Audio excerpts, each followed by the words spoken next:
Hola, ¿qué tal? ¿Cómo están? Bienvenidos, bienvenidas al 10º episodio de Mi Terapia en Podcast. Y el día de hoy me acompaña la maestra Leticia Guerrero Cortés. Ella tiene una gran trayectoria en el trabajo con personas que viven discapacidad y las familias que pues les toca una situación como tal. Maestra, muchísimas gracias por estar el día de hoy aquí. Gracias por la invitación. A mí me da mucho gusto que me acompañe, realmente es un honor porque la maestra Leticia es pues trabajadora aquí en la universidad, fue muchos años trabajadora en la universidad y por ende ha estado en la historia de muchos de los que ahora somos parte del gremio de la psicología. Y hoy tenemos un tema muy interesante porque vamos a hablar acerca de la realidad que viven las familias que cuentan con un integrante que tiene alguna discapacidad. ¿Por qué? Porque realmente es una situación que muchas veces vemos, conocemos familias que viven con integrantes con discapacidad, pero a veces no solemos ser tan empáticos o entender tanto el contexto de estas familias. Así es que, maestra, pues, ¿qué nos puede decir acerca de este tema en general como una introducción de lo que es vivir con una persona con discapacidad? Pues en todas las familias los procesos son interactivos. Esto quiere decir que lo que le suceda a uno de los miembros de la familia va a impactar en los demás miembros de la familia, obviamente. Este impacto va a ser diferente en los padres, que en los hermanos, en los abuelos, en los tíos. Y cada quien va a vivir su proceso, ¿sí? No es nada fácil tener entre la familia un miembro con algún tipo de discapacidad, ¿sí?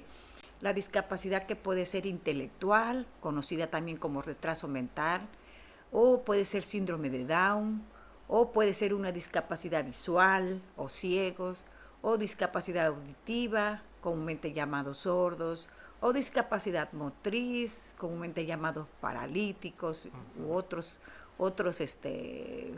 nombres a veces un poquito más pues agresivos, ¿no? Digamos. Entonces es una condición muy complicada tener en la familia un miembro con algún tipo de discapacidad o trastorno del Exacto. desarrollo, como por ejemplo el trastorno por déficit de atención con hiperactividad o el trastorno del espectro autista, Que conocido además, como autismo. perdón que la interrumpa, pero Sí. creo que estas son como muy comunes, ¿no? O sea, hay muchísimas familias que tienen niños, por ejemplo, con el déficit de atención e hiperactividad y genera que esto genera un cambio, ¿no? En la Así dinámica es. familiar. Y hacia allá me gustaría que nos compartieran esta experiencia.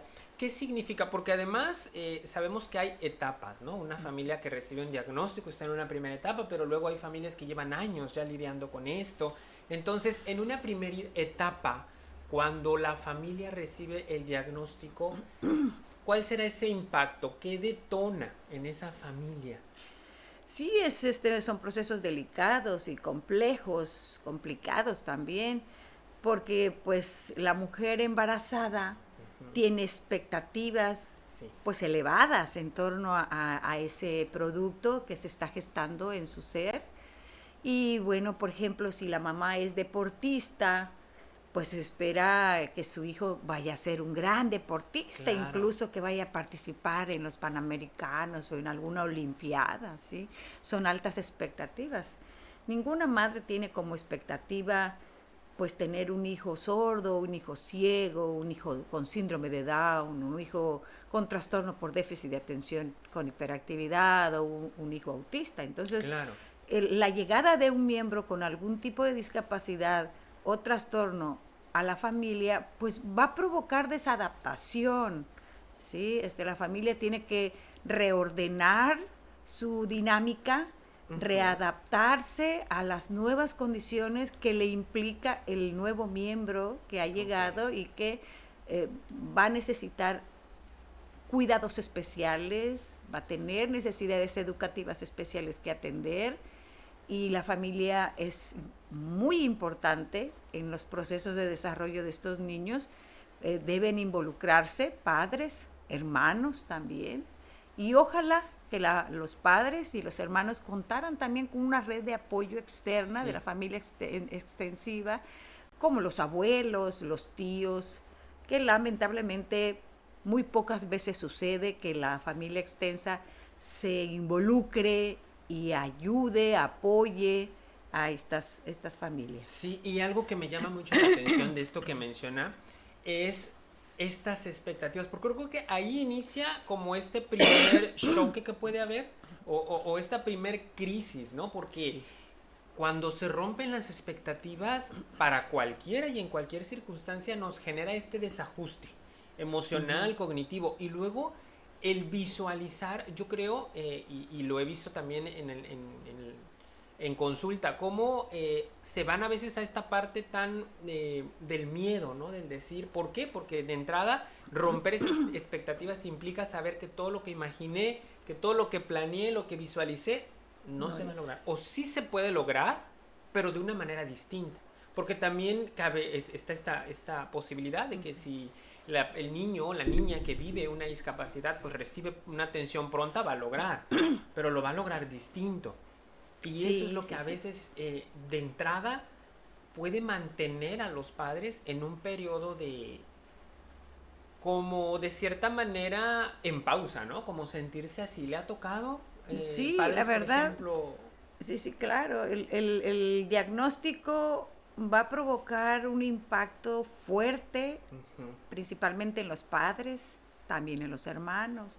La familia entra en un estado de shock, sí, por lo inesperado, por lo extraño del suceso, y vienen sentimientos de desamparo, a veces agresivos, sienten que la vida o el destino los ha agredido, o que es un castigo divino, y que se preguntan ¿por qué a nosotros?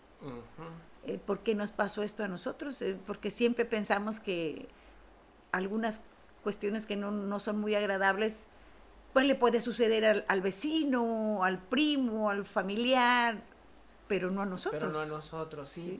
Eso es algo que mucho me ha tocado. Y también me ha tocado ver a familias que están luchando con sus emociones, ¿no? Es decir, sentir esta culpa, este enojo, la tristeza del saber que ya las cosas no van a ser como se planearon. Y yo creo que es normal, ¿no? Es normal tener esas emociones, porque a veces está la culpa. No debería de sentirme así. No debería de ser, hay gente que hasta no debería de sentir porque pareciera que soy malagradecido, ¿no? Y entonces es lidiar con estas emociones personales. Sí, son emociones ambivalentes. Algunos van a reaccionar, algunos miembros de la familia van a reaccionar en una tendencia a la sobreprotección, pero otros al rechazo. Sí, al rechazo. Por ejemplo, un niño con síndrome de Down va a requerir atención de un especialista de los ojos, un oculista o un oftalmólogo, porque suele ser que los chicos con síndrome de Down en el lagrimal tienen constantemente un líquido amarillento que es molestoso para ellos y constantemente se tienen que estar limpiando, pero al limpiarse vuelve a brotar. Entonces esto requiere de una atención de ese especialista, ¿sí? Entonces la economía de la familia se va a ver afectada, ¿sí? Porque hay un especialista que se tiene que pagar, no es gratuito el servicio. Sí. Y también muchos de los niños con síndrome de Down nacen con un soplo en el corazón, entonces va a necesitar otro especialista, un cardiólogo. Y no son gratuitas esos servicios, no son gratuitos. Entonces sí impacta en la economía de la familia. Y también muchas veces los hermanos, al ver que mamá tiene que llevar al niño a la escuela especial, lo tiene que llevar, a su hermanito, lo tiene que llevar con el oftalmólogo, lo tiene que llevar con el dentista especial, porque también ellos, los chicos con síndrome de Down, tienen una disposición diferente de sus dientes. Su dentadura. Tienen una lengua diferente también, que es un poco más gorda, con más peso y más larga también. Okay. Entonces esto dificulta el desarrollo de su lenguaje. Entonces va a necesitar un terapeuta de lenguaje y un dentista especializado en niños con síndrome de Down. Y esto que me menciona, lo que me deja, pues ahora sí que ver y que quiero mencionar, sobre todo para quienes nos están escuchando y están viviendo una situación como esta, ¿cómo lidiar con esto en el cual aparentemente, y es que es real, este niño requiere de más atención que el otro? Quizá. ¿Y cómo lidiar con eso para que los hermanos no se sientan en un abandono y al rato reclamen, con nosotros no estuviste, porque te dedicaste a ir aquí, aquí, aquí? Sí, es complicado, bastante complicado. Para empezar, tiene que ver con la dinámica de la pareja. Okay. Sí, la pareja de padres. ¿Sí? Muchas veces cuando llega este diagnóstico, al padre, al varón, le cuesta más trabajo asumir esa realidad. Y muchas veces una manera de escapar de esa realidad que no le gusta es yéndose del hogar. Huir, argumentar que seguramente en tu familia hay trastornos y yo tengo derecho a tener hijos sanos, me voy con otra mujer, etcétera. Encontramos mucho en mis años de experiencia en educación especial, al menos 28 años con 10 meses, encontré que muchas madres de familia están solas, no cuentan con el apoyo del papá del niño. No cuentan porque se fue, o en muchas ocasiones no se involucran, ¿no? También están, pero... A veces están, pero como que no estuvieran, no se involucran, ¿sí? Pero lo más es que están solas, y si tienen pareja, no es el papá del niño. Que afortunadamente que encuentran a alguien que sí decide responsabilidad. Apoyar a esta mujer, porque la ama seguramente, como dice el dicho, el que quiera árbol, quiere al árbol, quiere a la rama, ¿verdad? Y entonces, bueno, hemos encontrado, o bueno, en mi experiencia logré ver que hay figuras paternas en el seno de estas familias que no es el padre biológico del niño, pero que han hecho un buen papel como figura paterna. Y esto, por ejemplo, también conlleva a que se tiene que visualizar. Mencionabas un momento la red de apoyo, porque es una familia que va a necesitar, y a veces esa red de apoyo está debilitada, ¿no? O en muchas ocasiones, no quiero decir que en todas, pero ha sucedido que la red de apoyo critica o enmarca. Esto no, vaya, como que quieren dirigir. Es que lo tienes que hacer así, lo tienes que hacer, y entonces, lejos de convertirse en un apoyo, se convierten en un ente que vigila y a la vez presiona. Sí. Pues es importante la red de apoyo, pero lamentablemente muy pocas veces está esa red de apoyo, ¿verdad? Yo recuerdo en mis años de experiencia en educación especial que sí encontré tías, tías del niño, tías maternas principalmente, tías maternas que apoyan a la mamá del niño con necesidades educativas especiales. Y los niños que contaban con ese apoyo tenían mayores posibilidades de desarrollo, ¿sí? Porque se involucraban. Hay hermanos que se involucran con culpa, con enojo, o presionados porque ya me voy, te tienes que quedar. Pero yo, ¿por qué? Es que yo tenía una reunión con mi equipo.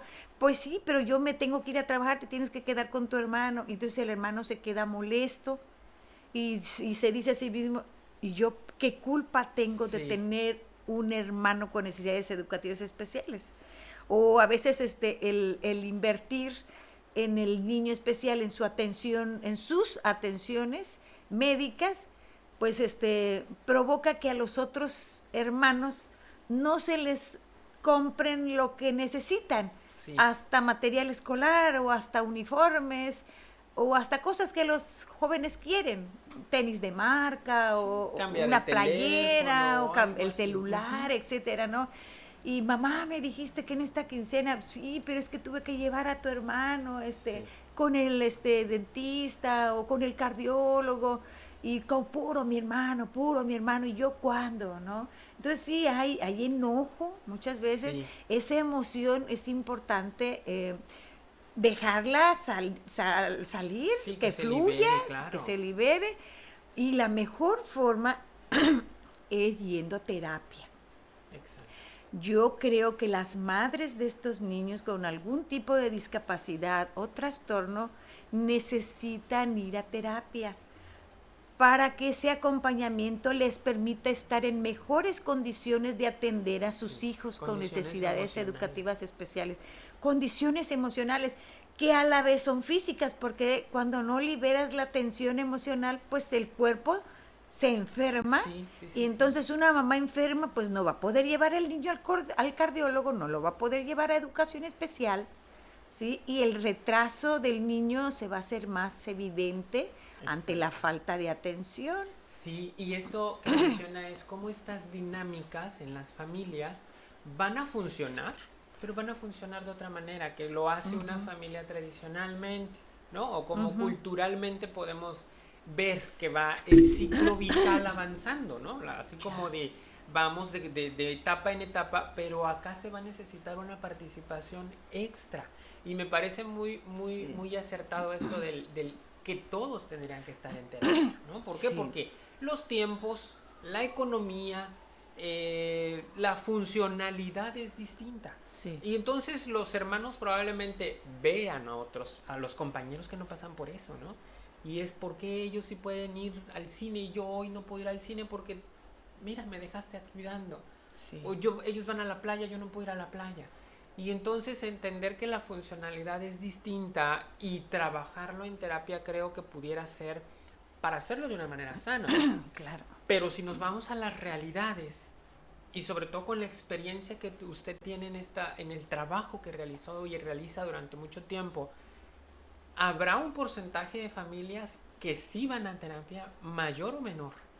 Yo no lo creo. Eh, Al menos en educación especial el objeto de trabajo es el niño. Ujú. ¿Sí? Y a los papás se les orienta y se les dice, vaya, ustedes necesitan terapia de pareja, por ejemplo, si están en Sí, conflicto la pareja, si todavía están juntos, pero están mal, por así decirlo. El psicólogo de educación especial pues orienta y dice, requieren ujú, terapia de pareja, pero la pareja no va, sí, no va a terapia, ¿no?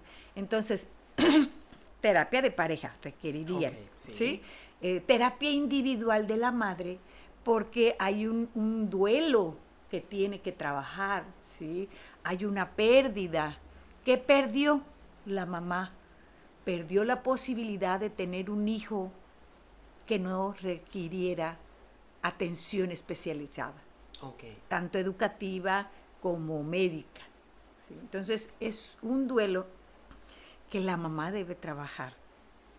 El papá no lo menciono tanto porque, pues ya dije en mi experiencia, el papá no estaba. generalmente Sí, no está. siempre quien iba Sí, sí, sí. a saber del proceso de seguimiento de trabajo con el niño o la niña especial, pues era la mamá, ¿sí? Y algunas veces la abuela materna, Ok, algunas veces también. Algunas veces, muy pocas se cuenta con la abuela paterna, ya. muy En pocas menor veces, cantidad. en menor, Sí, sí, sí, porque suelen ellas cuestionar mucho, ay, como tuviste un hijo, no le diste a mi hijo un hijo sano, qué sé apoyan yo. más a la figura paterna que es su... Ah, Ok, exactamente, como que toman partido, ¿no?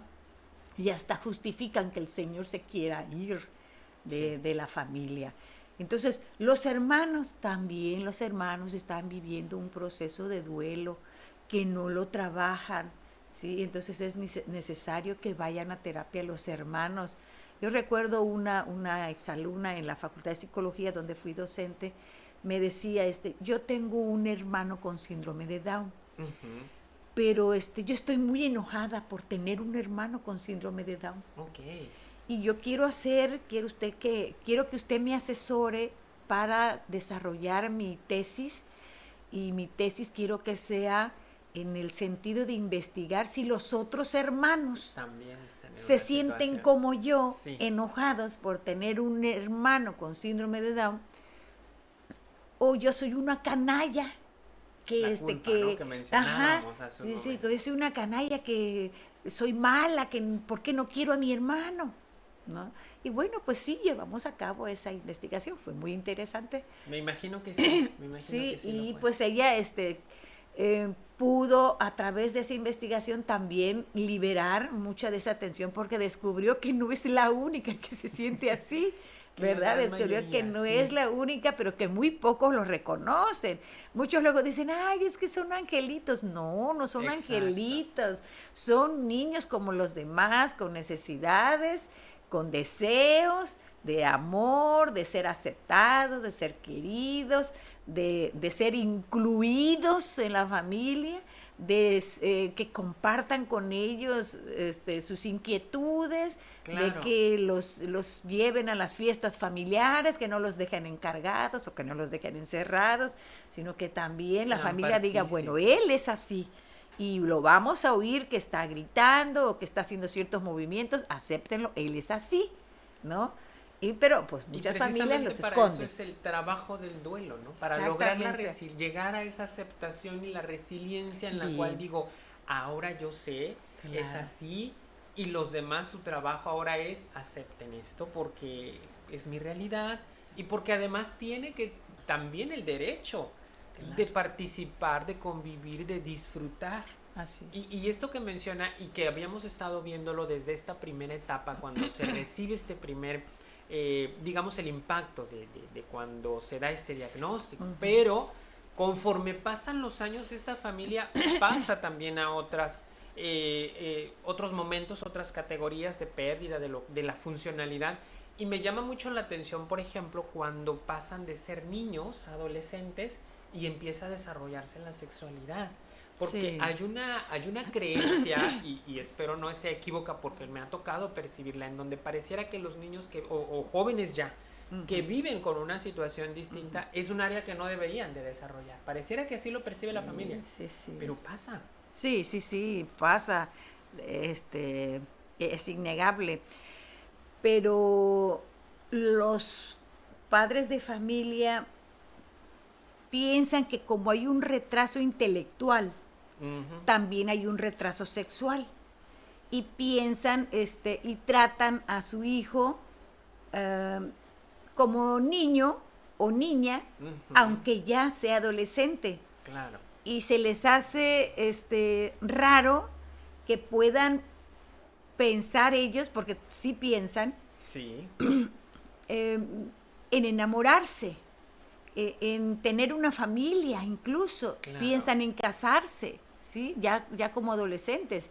Y en las instituciones de educación especial u otras asociaciones que agrupan padres y niños y adolescentes con autismo, con síndrome de Down, etcétera,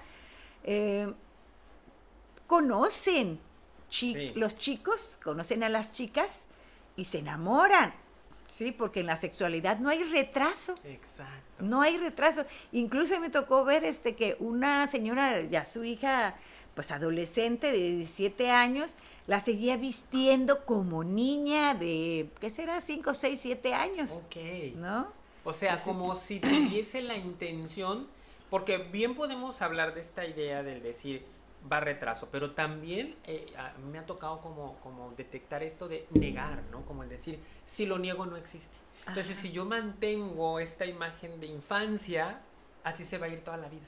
Ajá. Sí, Y sí, entonces sí. esta negación creo que también sería interesante que las familias trabajen y respeten esas etapas por las cuales va a pasar una Sí. persona que vive con una situación distinta. Es que les aterra mucho en que si ellos, a los padres les aterra mucho si su hijo adolescente aún depende económicamente de ellos y depende de otras maneras, Ujú. ¿cómo va a ser posible que pueda hacerse cargo de un hogar propio? Sí. ¿No? Ujú. Pero como quiera que sea, ellos se van a enamorar, le guste a la mamá o no le guste. Sí. ¿Sí? Sí, sí, Y el sí. deseo sexual está ahí, presente, ¿sí? Y le van a dar rienda suelta a él, les guste a los papás o no. Como Claro. todo ser humano, tienen derecho también a su vida íntima. Y creo Sí. que es interesante esto porque las personas que nos están escuchando tendríamos que tener esta visión, ¿no? De lejos de negar, orientar. Orientar, informar y tener conciencia de que es una etapa que va a llegar y que tienen derecho a las expresiones comportamentales de la sexualidad como lo tiene cualquier otro. Sí, sí, sí. Y lo mejor entonces es prepararlos para ese momento, como a los demás. Sí, A lo mejor no puede hacer una carrera universitaria, pero puede aprender un oficio claro. del cual puede obtener recursos y pueda sostener posiblemente a su propia familia que forme. Por ¿no? supuesto. ¿Sí? Entonces, si yo sé que mi hijo es adolescente, ya me dice que tiene novia, bueno, darle el crédito de que Claro. no anular su sexualidad, no hacer como que es un disparate lo que está diciendo. Sí, sí, Es una sí. realidad que no la va a poder negar ni la mamá, ni el papá, ni el resto de la familia, ¿sí? Entonces, pues, como a todos los demás hijos, apoyarlos para prepararlos para ese momento, ¿no? Claro. Con un empleo, un oficio que puedan aprender, carpintería, pues no sé, pues hasta sacar copias es un Sí, oficio, y que ¿no? todos los oficios Puede al encontrar final tenemos la ese idea de que trabajo. todos los oficios son dignos, respetables, pero a veces también, y esta es otra creo que idea que se convierte en barrera, el creer que este niño, este adolescente no va a ser funcional como los demás. Y a veces esas son ideas que están en los padres. Porque los padres desarrollan muy bajas expectativas O sea, como que hacia cuando ellos. se rompen aquellas que tenía en un inicio, ya mejor no Sí. deciden no crear, ¿no? No, ya no crean ninguna expectativa, ya no piensan que pueden mejorar sus condiciones. Sí. Algunos pueden lograrle aprender a escribir, algunos pueden lograr aprender a leer y escribir, sí. Sí, sí, Que aprendan a desarrollar confianza exacto. en la persona con discapacidad, porque habrá algunas cosas que no pueda, pero va a haber muchas otras que sí las va a poder lograr. Entonces hay que darles el beneficio de la duda y no descartarlos. Claro. No, que no lo haga, se le va a caer. No va a poder, Exacto. no lo va a romper. Hay que darles el beneficio de la duda, ¿no? Darles entrenamiento y como todos, ¿verdad? Se van a equivocar o todos nos equivocamos. A la primera no nos salen bien las cosas. Claro. ¿Sí? Y entonces tenemos que tenerles confianza, desarrollar como familiar confianza en la persona con discapacidad de que pueda lograr y proporcionarle los medios para que logre lo más que sea posible, pero Sí. no descartarlo. Muchas veces por eso están como muy gorditos, Ujú. ajá, muchos chicos con síndrome de Down o con discapacidad intelectual, porque tú aquí siéntate y los ponen frente al televisor con botana Sí. y nada más están Como comiendo, entretenerlo, sedentarios, ¿no? exactamente, Sí, en nada vez de más. que párate, barre aquí, se hace de aquí para allá, muévele así, porque ni eso. Entonces, a veces dice la familia, es que no hay inclusión, pero si ellos mismos no los lo están incluyen en la incluyendo. familia, Es correcto, ¿no? es correcto. Entonces hay que integrarlos a las actividades domésticas, empezando por ahí, asignarles pequeñas responsabilidades y se van a llevar la sorpresa de que sí van a lograr muchas Claro. cosas.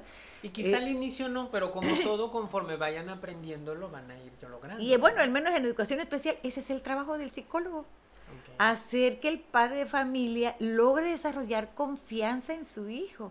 El padre tiene que desarrollar nuevas expectativas, no las que tenía, aquellas se rompieron. Se rompieron, ¿Sí? así es. Aquellas las tiene que trabajar.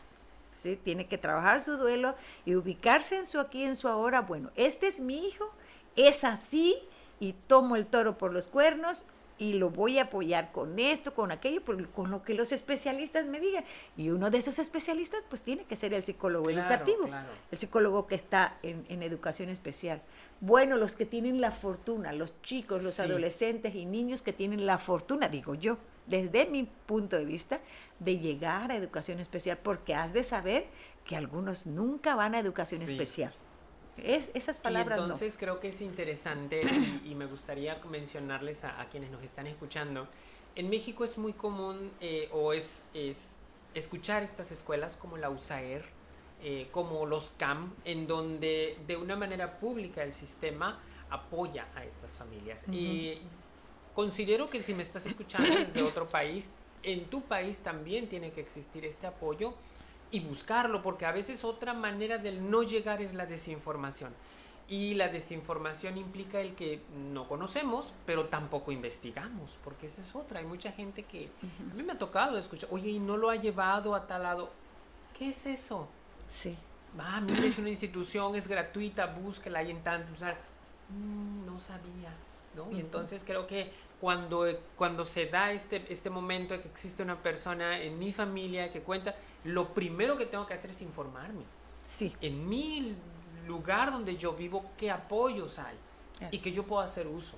Ya en dado caso que no pudiera accesar o que es muy distante, bueno, ya apoyarme de otra manera, con información que puede haber en redes o incluso en línea, que ya hay también mucha información y mucha atención. Pero creo que lo primero que deberíamos de hacer entonces es no negarnos a esta situación. Y me gustaría también tocar este punto, que va a ser un punto ya para nuestro cierre, que es cómo la sociedad no suele ser tan empática con este tipo de familias que cuentan con todos los derechos, pero que a veces no son comprendidas como tal. Sí, les cuento una anécdota. Alguna vez una mamá me contó en entrevista que ella iba en el camión, transporte público obviamente, y va con su niño con algún tipo de discapacidad intelectual, y la persona con la que compartía asiento le dice, viendo al niño de una manera morbosa, y le dice, está enfermito, ¿verdad? Entonces la mamá le dice, ¿usted le va a ayudar? O sea, como diciéndole, ¿qué le importa? Claro. ¿No? O sea, ¿qué sociedad es esa? ¿No? Es esa sociedad morbosa que no comprende que, bueno, de por sí todos somos diferentes. Por supuesto. ¿Verdad? Somos iguales y somos diferentes. Iguales porque todos tenemos 2 ojos, una nariz, 2 orejas, pero diferentes porque tenemos diferente capacidad intelectual, de lenguaje, etcétera, etcétera, ¿no? Entonces, respeto a la diversidad, ¿no? Respeto a las diferencias. Si no es mi asunto, si no voy a ayudar, ¿por qué hago ese tipo de preguntas dolosas? Lastiman, afectan. Y a veces desde la mirada, ¿no? O el hacer estas, o indagar. Suele haber comentarios muy intrusivos, en donde creo que no son necesarios. Y ser prudentes, ser empáticos, no nos cuesta. Es que entendamos que la dinámica de esta familia va a ser distinta, pero lo están haciendo de la mejor manera que ellos pueden. Y creo que no es válido, y lo digo así tal cual, no es válido que alguien llegue y juzgue esa dinámica porque no está aportando, ¿no? Hay gente que llega y es que mira, no le deberías de ser así, o mira, ay Dios, de repente es como de, si tú no vienes y participas y ayudas y cooperas, creo que no te da el derecho de venir y juzgar, porque ellos lo están haciendo desde sus recursos, desde sus capacidades, desde la manera en la que lo mejor que pueden. Y el recibir este tipo de comentarios que aparentemente, y si alguien le mencionara, pudiera decir, ay no, pues yo nada más lo digo para ayudar. Hay otras maneras de ayudar, ¿no? Entonces creo que validar el esfuerzo que una familia hace, entender que probablemente vamos a llegar a esa casa y no va a estar ordenada como otras. Y desde el no juzgar, no criticar, o sea, también considero que ahí podemos ser más que empáticos. Ahí podemos ser comprensivos también. Sí, incluso desde la familia, ¿no? no esperar nada más que el vecino o el que nos encontramos en el camión, ¿no? También al interior de la familia es importante desarrollar esa capacidad empática. Entonces, sí le falta a nuestra sociedad, le falta desarrollar mucha capacidad de empatía con las madres que tienen niños con algún tipo de discapacidad o trastorno. Así es. Y bueno, maestra, me gustaría nos compartiera un mensaje final a estas familias, ¿no? Que viven esta situación, que igual de repente están desde la presión, desde el enojo, desde la culpa. ¿Qué nos puede compartir? Pues yo creo que es importante que no estén solas, que no estén solas cargando todo el peso que ellas sienten que tienen con estas múltiples responsabilidades con sus hijos con discapacidad, que busquen red de apoyo, que busquen atención psicológica para trabajar su duelo, ¿sí? Porque en la medida en que ellas estén bien emocional y biológicamente hablando, ¿sí?, podrán coadyuvar al desarrollo lo más que se pueda de su hijo. Y esos logros de sus hijos, pues ellas los van a vivir, los van a disfrutar de enorme manera, pues. Entonces, esa es mi recomendación y pues acuérdense que la gota de agua no hace el hoyito en el concreto por la fuerza del agua, sino por la constancia en la atención de su hijo, en la atención de ustedes mismas. Me dirijo a las mamás de estos niños. Sí. Y a mí son las que me preocupan, las mamás. No somos supermujeres. Claro. ¿Sí? Y el no cuerpo podemos, no se puede resiente. con todo. El No se cuerpo puede con siempre todo. resiente. Necesitamos apoyos, necesitamos ayudas. ¿Sí? Ayuda psicológica, ayuda de que yo te lo cuido, vete a descansar o tómate tus clases de aeróbics, de zumba o de spinning o no sé, algo que te ayude a liberar la tensión cotidiana, ¿sí? Y estés en mejores condiciones. Por supuesto. Muchas gracias por este mensaje. Yo quisiera dirigirme ahora a estas personas que a veces no contamos, pero sí conocemos a alguien, ¿no? Y entonces invitarlos a ser empáticos, invitarlos a ser respetuosos con las dinámicas de estas familias y también a llevar información. Así es que si tú consideras que este episodio de este podcast puede ser funcional para ti o puede ser funcional para algún vecino, algún familiar, compártelo para que crezcamos como comunidad. Aprovecho para saludar a quienes nos escuchan fuera de México y recordarles que nos encuentran en las principales plataformas de podcast: Spotify, YouTube, Google Podcast, la página en Facebook de Mi Terapia en Podcast. Y pues agradecerte también por este tiempo que estuviste compartiendo con nosotros, agradecerte el que compartas la información. Cada día somos más, cada día esta comunidad va creciendo y pues que estés atento a las redes para nuestros siguientes episodios. Aprovecho también para agradecerle, maestra, por haber aceptado la invitación, por estar el día de hoy aquí. Me siento muy contento y agradecido. Gracias por la invitación. Pues bueno, nos vemos el siguiente episodio de Mi Terapia en Podcast.